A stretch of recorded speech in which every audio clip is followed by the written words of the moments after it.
Esses dias estava folheando um dos jornais, temos grandes jornais de São Paulo, Estado de São Paulo, Folha de São Paulo, e todos eles têm cadernos, uma vez por semana, geralmente no final de semana, que traz alguma coisa sobre saúde. E está aparecendo bastante coisa interessante. Alguns devem ter percebido que as revistas nacionais, noticiosas, Veja, Isto É, Época, a Super Interessante, estão trazendo assim frequentes artigos de capa, com destaque relacionado com uma área de saúde. Isso é muito interessante porque por muito tempo a gente fala do assunto e o pessoal não liga muito, né? Mas aí eles começam, por um dos assuntos de bastante interesse que apareceu, uns 2, 3 meses atrás, foi sobre o açúcar. Então nós já temos informações sobre os perigos e os malefícios do uso do açúcar pelo fato de ser concentrado já há mais de 100 anos. Mas saiu na revista Veja, uma reportagem de capa dizendo assim: achamos o culpado. Início do século XXI, vejam vocês, início do século XXI. Nós já temos mensagens no século XIX. No século XIX já tinha mensagens ajudando os adventistas a entenderem o que estava, o que viria pela frente, os riscos, os perigos. E eles agora chegam aí no século XXI e dizem assim: acharam o culpado. E põe bem grande o açúcar. Interessante, não é?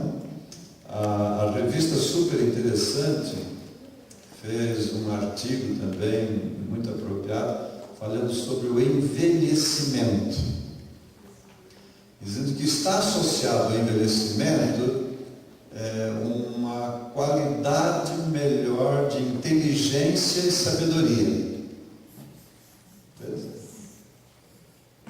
Só que tem um detalhe: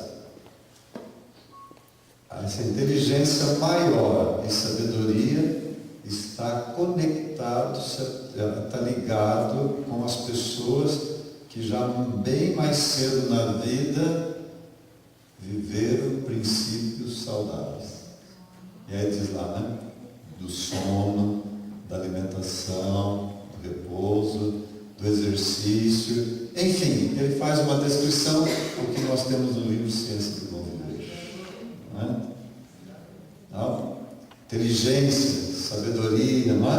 Já quando vai chegando a idade, mas não é para qualquer um, é para aqueles que lá vêm. Então, essa pesquisa que foi apresentada, ela foi feita na Inglaterra, dirigida por essa universidade, com mais de 20 mil pessoas entre 45 e 79 anos de idade. Então, já uma idade mais adiantada, e durante 13 anos. Então eles fizeram um levantamento dos hábitos que essa pessoa praticava nos últimos anos, não é? E a idade que ele estava, e projetavam isso também. Então eles perceberam de que as pessoas que tinham por prática alimentar-se de forma equilibrada, não eram adventistas, não fumavam, faziam atividades físicas regularmente e bebiam com moderação, porque o europeu, você sabe que bebe, bebe para valer. Então, aqueles que bebiam com moderação, 14 anos a mais de vida. Então hoje está assim muito bem assentado, bem claro, de que dependendo, longevidade está ligado a 2 fatores. Um é genético,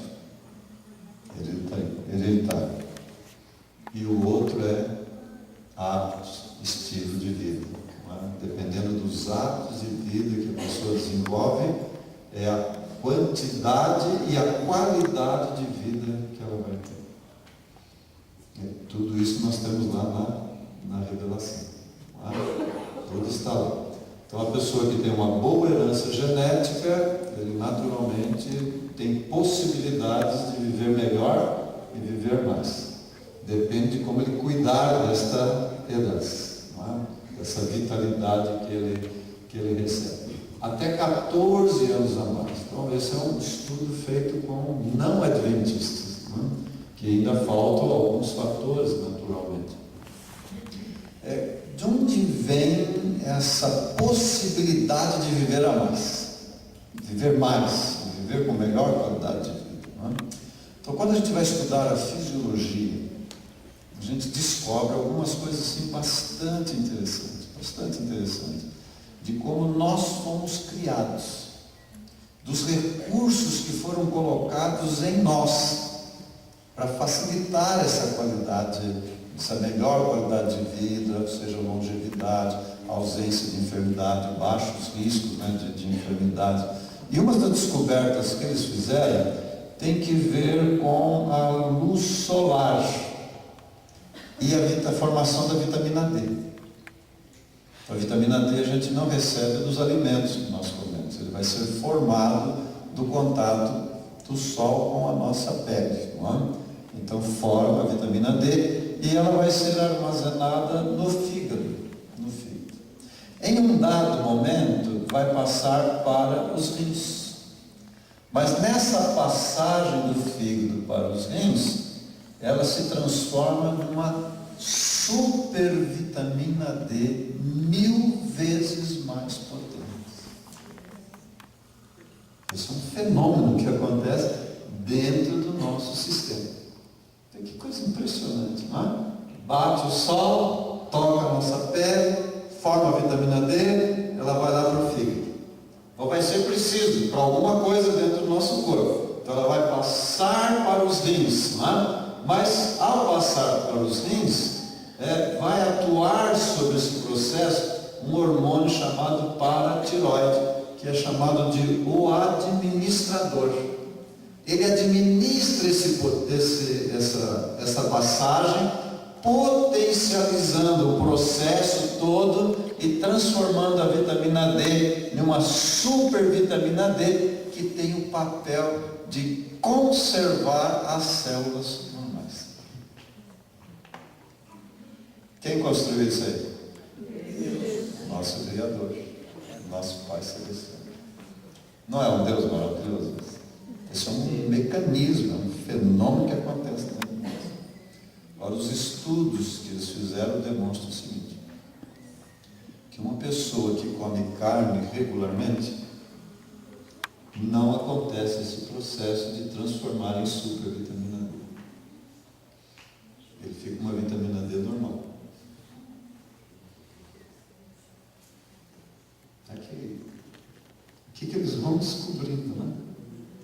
Então, todos os mecanismos para uma vida mais longa, uma vida mais produtiva, não é? Com mais sensibilidade, com mais inteligência, com mais sabedoria, não é? Com mais prazer, estão colocados ali pelo Criador. Mas à medida que a pessoa vai crescendo, envolvido nesse ambiente, não é? Cultural que nós vivemos e por diversas influências, vai adquirindo hábitos, vai formando hábitos e nem todos são os melhores. Nem todos são os melhores.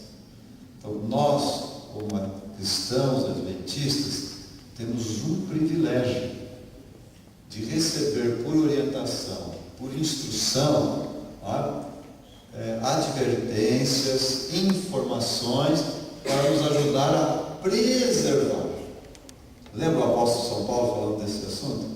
Rogo-vos, pois, irmãos, pela compaixão de Deus, que apresenteis os vossos corpos em sacrifício quê? Vivo e agradável a Deus, porque este é o vosso culto.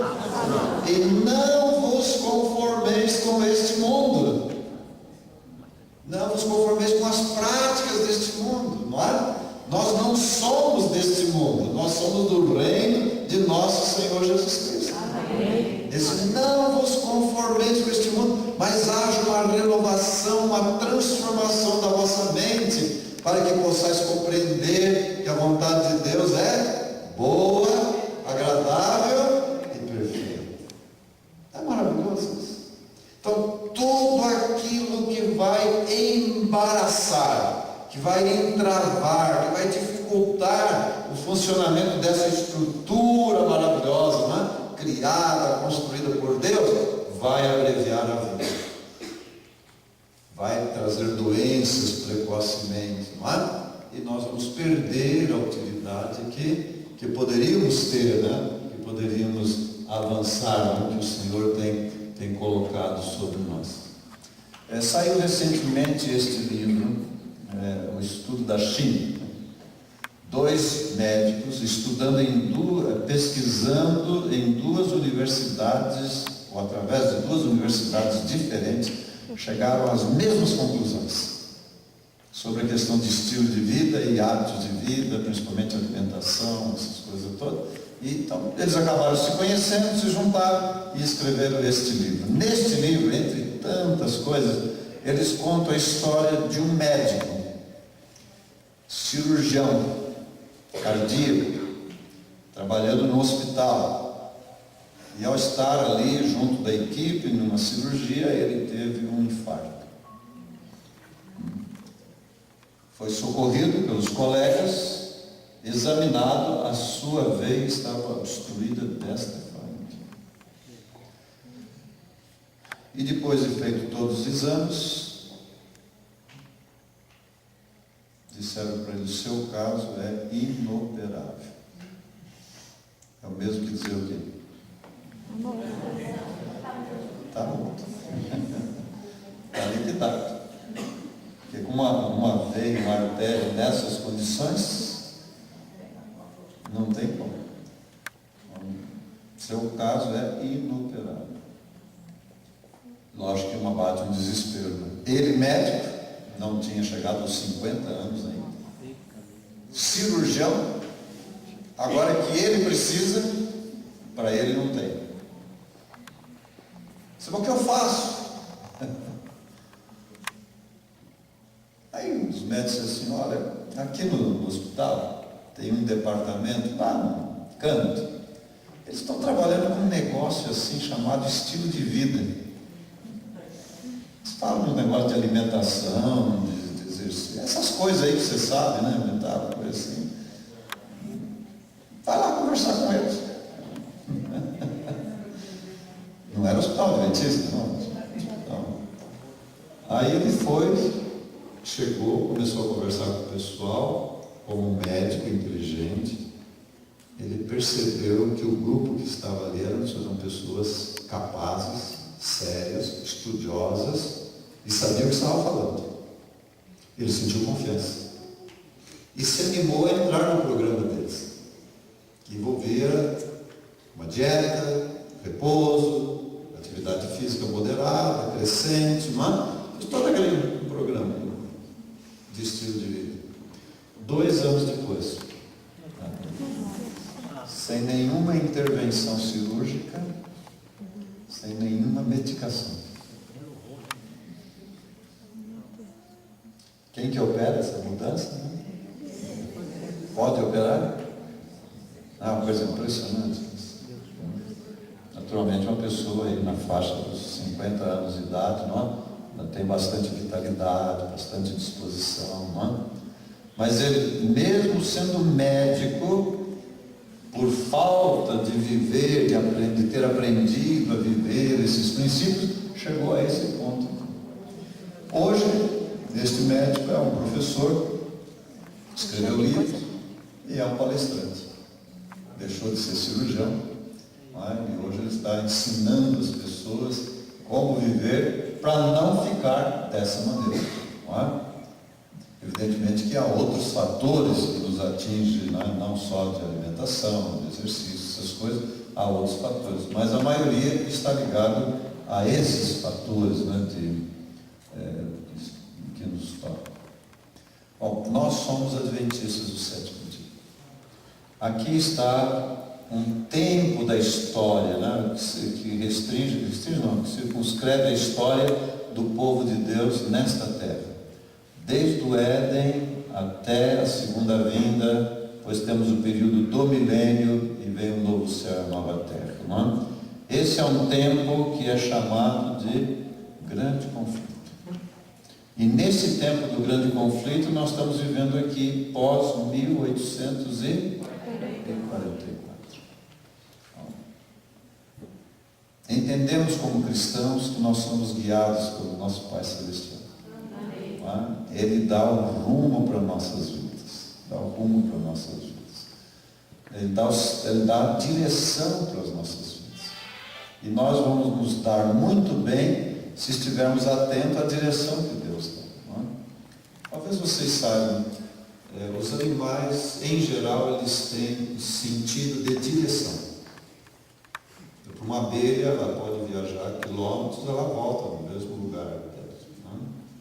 Há uma espécie de borboleta chamada monarca, que vive no Canadá. E um segmento dessa espécie chama-se Matusalém, monarca Matusalém. Porque elas vêm do Canadá, atravessam os Estados Unidos, e vem tirar férias no México. E vivem 8 meses. 8 meses. No melhor clima, mais flores, aquela coisa toda. E quando o clima começa a virar no México, elas viram para trás. E param no Texas.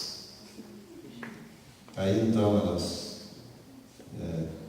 põem ovos, nascem as filhas. E as filhas dão continuidade à viagem, vão até o Canadá. No Canadá nascem as netas, e as netas vêm tirar férias no México de novo. Quem instalou isso? O Criador. Não é? As monarcas.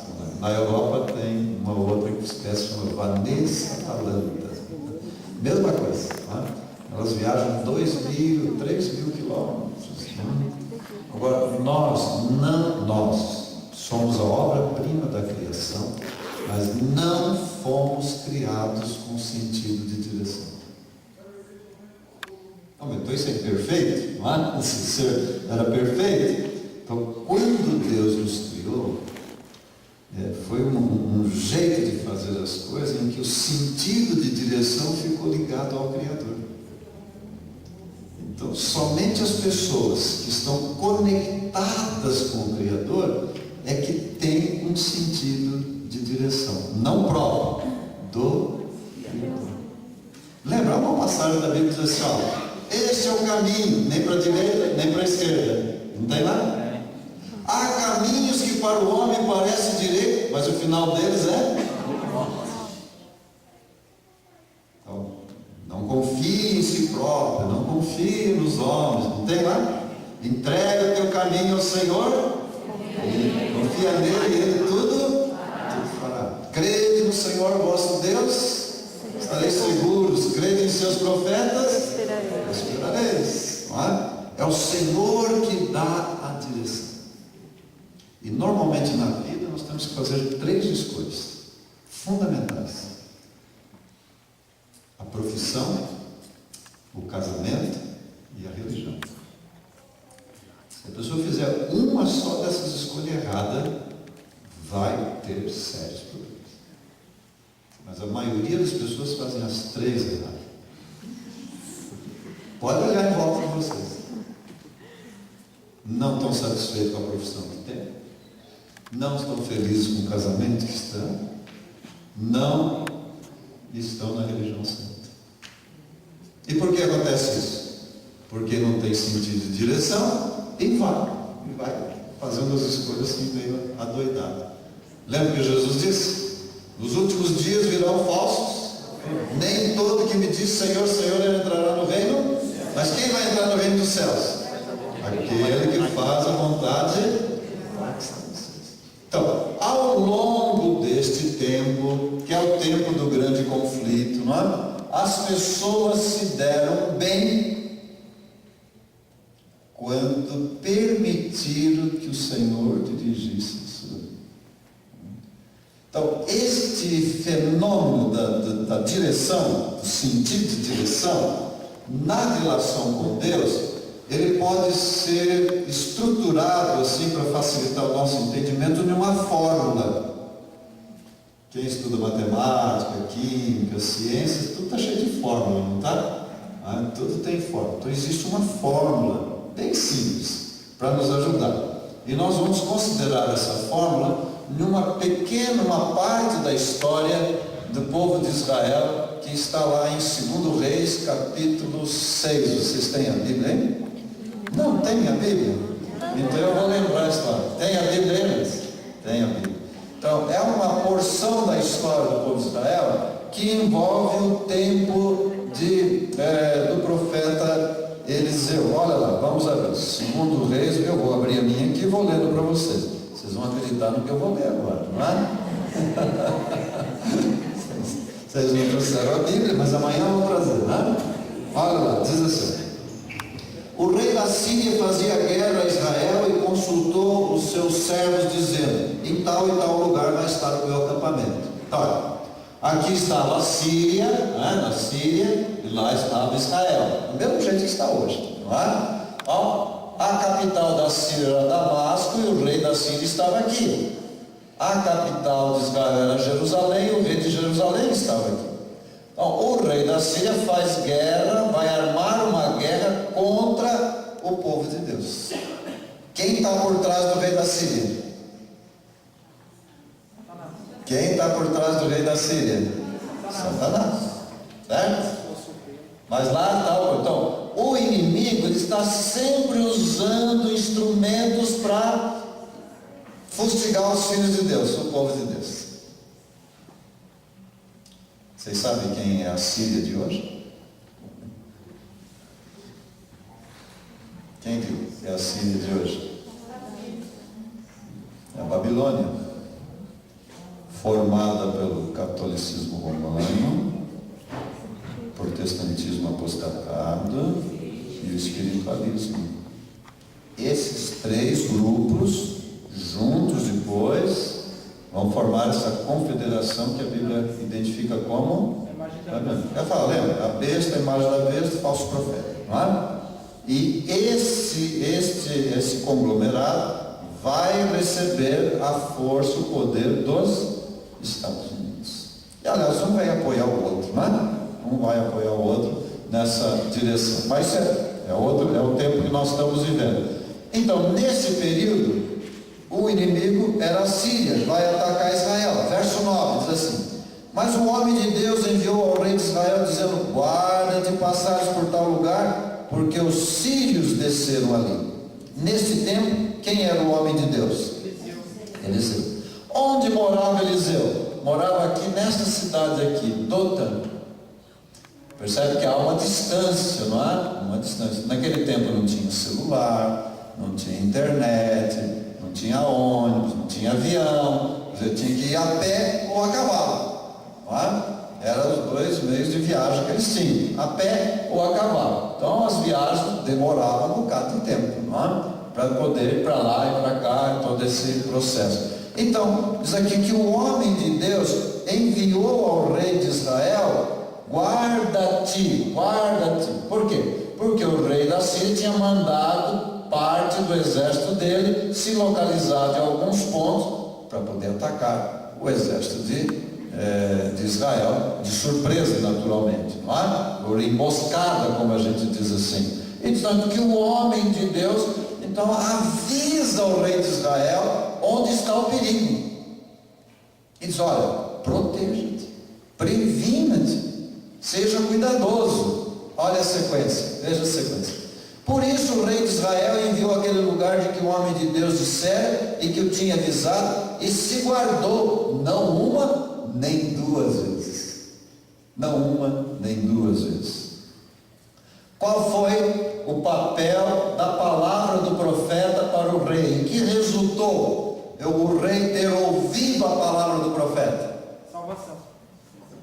Salvação em que sentido? Se livrou. Se livrou.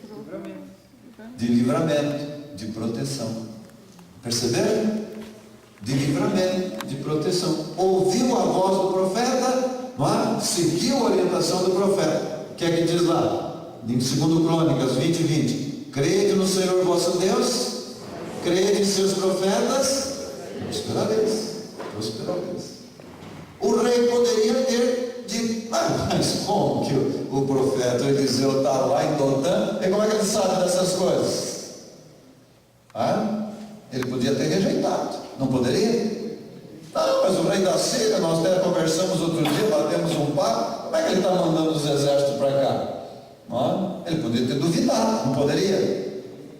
Mas não, ele aceitou e diz que foi livrado não uma nem duas vezes, não é? Mais vezes depois. Bom, verso 11. Então se turbou com este incidente o rei da Síria e chamou os seus servos, os secretários, os ministros, toda que estava lá, e disse para eles: quem dos nossos é pelo rei de Israel? Ou seja, quem está nos traindo, né? Quem é o dedo duro, né? Aí está.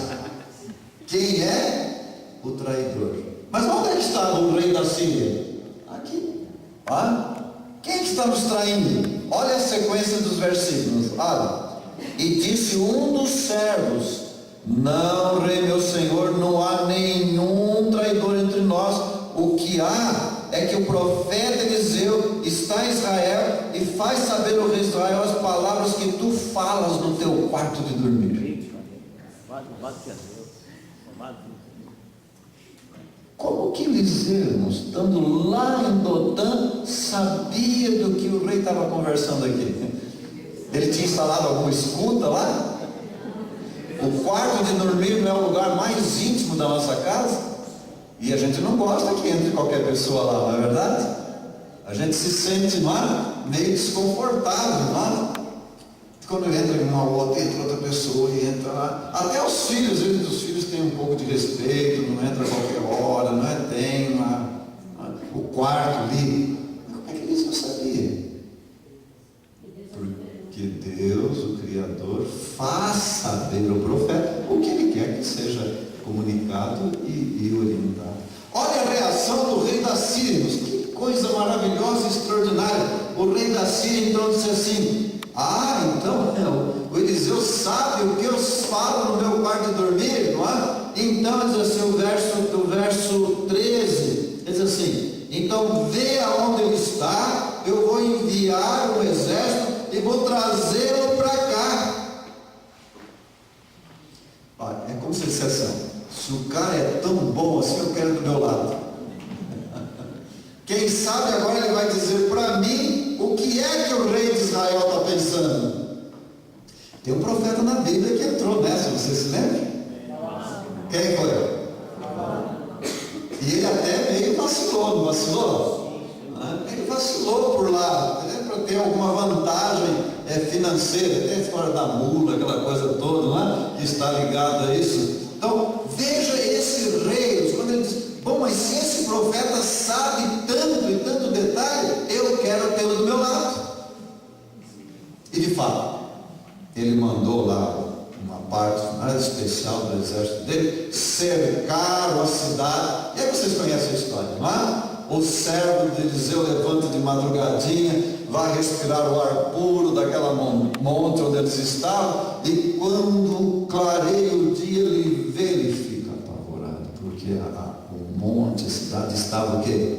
Cercada. Ele volta correndo, Eliseu, mestre, estamos cercados. Eliseu estava tranquilo, não é?